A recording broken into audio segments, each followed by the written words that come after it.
இன்றைக்கு பொதுக்காலத்தின் 33ஆம் வாரம் நவம்பர் மாதம் 19ஆம் தேதி புதன்கிழமை. இன்று தேவன் நமக்கு தரும் ஜீவநீர் ஊற்றான இறை வார்த்தைகள் 2 மக்கபே ஆரம்பத்திலிருந்து வாசகம் 7 இறை வார்த்தைகள் 1 மற்றும் 20-31 முடிய. அந்நாட்களில் சகோதரர்கள் 7 அவர்களுடைய தாயும் கைது செய்யப்பட்டார்கள். சாட்டைகளாலும் வார்களாலும் அடிக்கப்பட்டு சட்டத்துக்கு முரணாக பன்றி இறைச்சியை உண்ணும்படி மன்னனால் கட்டாயப்படுத்தப்பட்டார்கள். எல்லோருக்கும் மேலாக அவர்களுடைய தாய் மிகவும் போற்றுதற்குரியவர், பெரும் புகழுக்குரியவர். ஒரே நாளில் தம் 7 மைந்தர்களும் கொல்லப்பட்டதை அவர் கண்டபோதிலும் ஆண்டவர் மீது கொண்டிருந்த நம்பிக்கையால் அவை அனைத்தையும் மிக துணிவோடு தாங்கிக் கொண்டார். அவர்கள் ஒவ்வொருவருக்கும் தாய்மொழியில் அறிவுரை கூறினார். பெருந்தன்மை நிறைந்தவராய் பெண்ணுக்குரிய பண்பையும் ஆணுக்குரிய துணிவையும் இணைத்து அவர்களிடம், நீங்கள் என் வயிற்றில் எவ்வாறு உருவானீர்கள் என நான் அறியேன். உங்களுக்கு உயிரும் மூச்சும் அளித்ததும் நான் அல்ல, உங்களுடைய உள் உறுப்புகளை ஒன்று சேர்த்ததும் நான் அல்ல. உலகை படைத்தவரே மனித இனத்தை உருவாக்கியவர், எல்லா பொருள்களையும் உண்டாக்கியவர். அவரே தம் இரக்கத்தினால் உங்களுக்கு உயிரையும் மூச்சையும் மீண்டும் கொடுப்பார். ஏனெனில் அவருடைய சட்டங்களை முன்னிட்டு நீங்கள் இப்போது உங்களையே பொருட்படுத்துவதில்லை என்றார். ஆண்டவரின் அருள்வாக்கு. இறைவா உமக்கு நன்றி.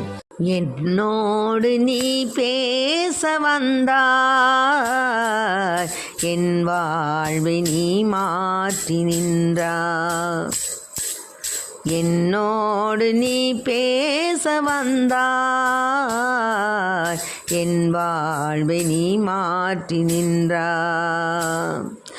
என் தெய்வமே, என் தெய்வமே, நீ இன்றி நான் இல்லையே, உன் நினைவின்றி வாழ்வில்லையே. இதய தாகம் நீ,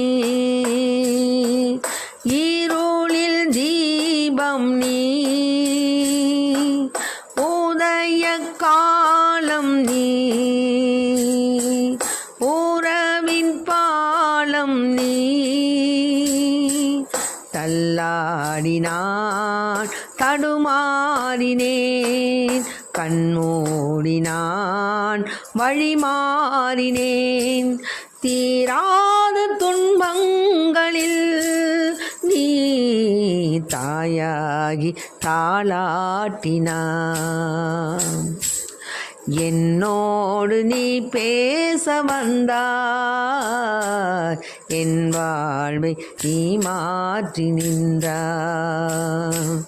என் தெய்வமே, என் தெய்வமே, நீ இன்றி நான் இல்லையே, உன் நினைவின்றி வாழ்வில்லையே. இன்றைக்கு நம் தேவன் தரும் ஜீவநீர் ஊற்றான இறை வார்த்தைகளை கேட்டோம். அதாவது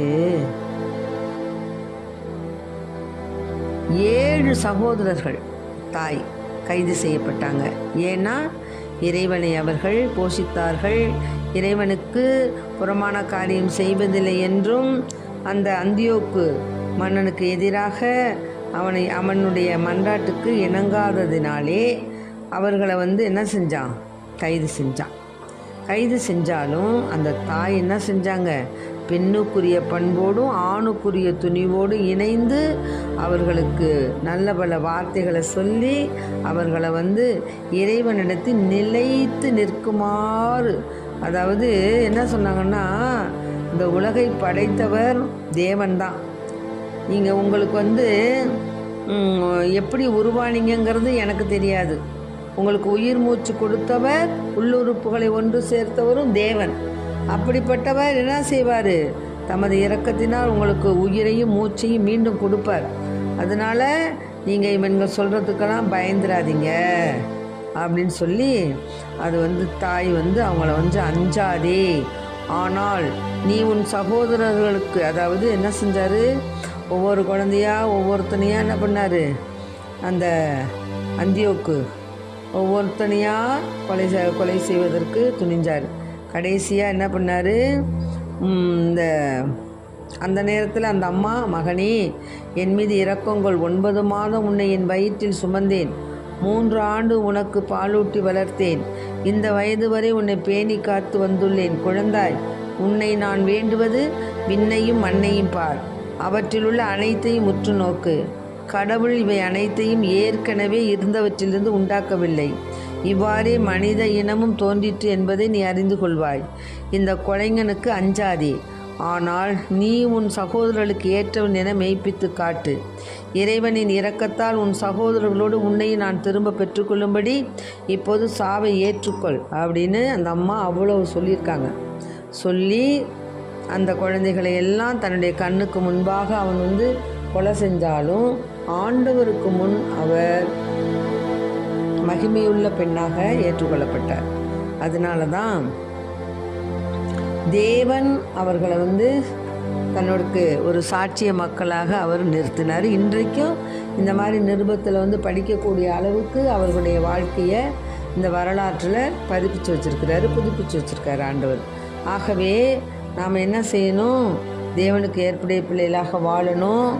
விசேஷமாக நம்முடைய உயிருடல் ஆன்மா இறைவனுக்கு சொந்தமானது என்பதை உணர்ந்த பிள்ளைகளாய் எந்த ஒரு சூழ்நிலையிலும் நாம் இறைவனை விட்டு விலகாது இருக்கும் வரத்தை கேட்போம். ஆமென். Praise the Lord. மரியே வாழ்க.